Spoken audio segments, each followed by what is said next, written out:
So all throughout this video, I want you guys to just do one thing for me, just one thing, that is to not focus on this.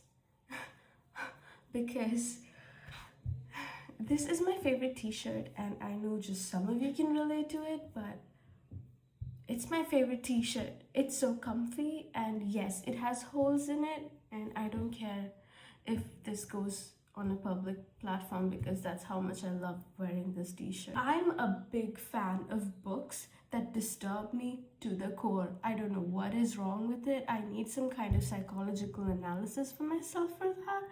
But this book, it's a masterpiece. The book is My Heavenly Favorite by Lucas Richneeville. I read it over a year ago, like I said. So I can't really remember most of the points to form a lengthy video for it. So there were certain points or sentences that I had highlighted from back then, which really disturbed me. So today I'm just gonna speak on that. It's like an ode to Lolita. If you have read Lolita, you'll understand how disturbing that book is. And to be honest, I found this book even more disturbing.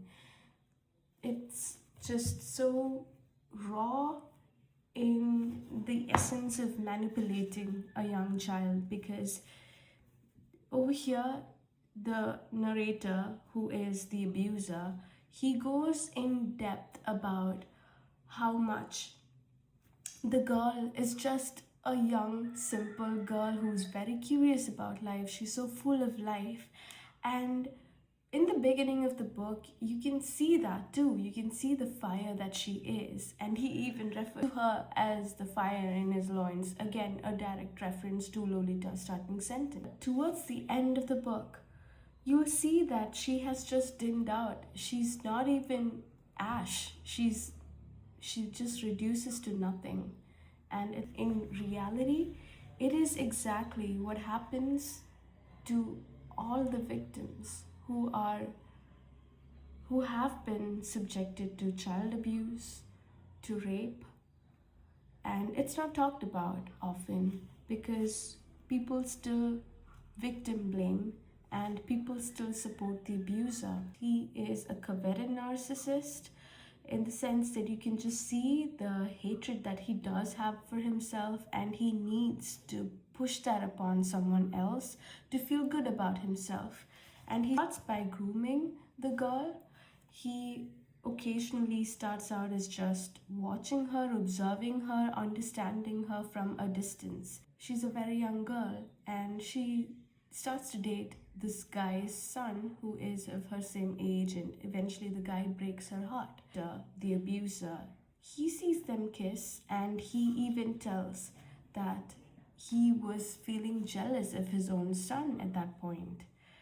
That was disturbing. That was deeply disturbing. There's a sentence that this guy says, "But I didn't dare lie down next to you, not yet."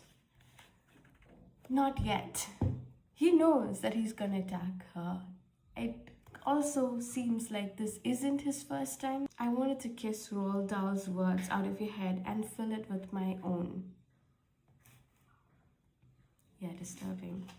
I mean, I find this disturbing because I used to be a kid like her. I was someone who is, probably still am, very curious. I have read all the Roald Dahl books out there when I was 10, 11 years old.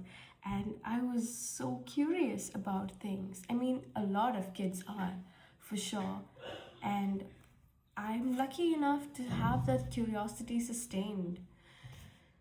But I feel sad for this girl because hers got diminished because of this horrible, disturbing guy. The narrator himself knows how brilliant this girl is, and he knows that hooking on to her brilliance and accessing her through it is the only way in which that he can gain access to her. Your imagination was endless and you could scare yourself to bits. It means that he knows how smart, how intelligent he is.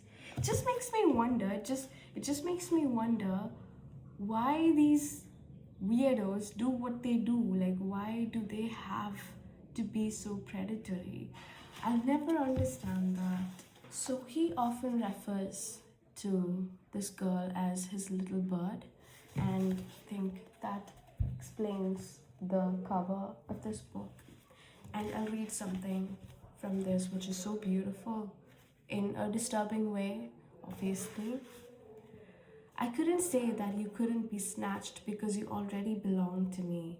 I never let you out of my sight, and I knew that in this I was failing to temper my crazy love and hunger for you, to separate the monstrous and the paternal inside me, to recognize the heaven and the hell in my motives. As I lay in bed, I kept staring at your phone number on my screen, above it, little bird. He finds her very amusing and he's so obsessed with her that he just wants her all to himself. Okay, honestly, I wish I could have read this book again, but I just don't have it in me to read it again because it was that disturbing. This book also talks about how unchecked toxic masculinity is. I know a lot of people don't even know what toxic masculinity is, and honestly, I get doubts about it sometimes, but I believe that this character, this freakish obsession of his, this need to target young girls and manipulate them, gaslight them, hurt them, all for his own greed. That is also something that comes under toxic masculinity. And I'm not saying that the equivalent of it does not exist. I'm not saying that toxic femininity doesn't exist. I am sure that something like that exists, that there are women out there who do take advantage of younger girls or younger boys and they do the same things. That is also toxic femininity. So this book is going to live with me, within me. I would really highly recommend this book to anyone who is interested to get their hearts shattered, to get their mind disturbed, because I couldn't sleep for a while. So if you're also searching for some book like that, a lot of people out there like me who like these kind of things, by these things, I strictly mean disturbing books that will not let you sleep at night. It really does give you a glimpse of what it might be inside the mind of a predator. Please always keep an eye out on your kids. That does not mean that you have to helicopter parent them. The best you can do for them is to create safety, at least in their homes. Yeah, that's it. I hope you liked my first ever long form YouTube video, and please follow for more. I would definitely be improving on the quality of my videos as well as the content. I'm hoping that you'll support me and you'll be cheering for me while I do so. So thank you. Bye.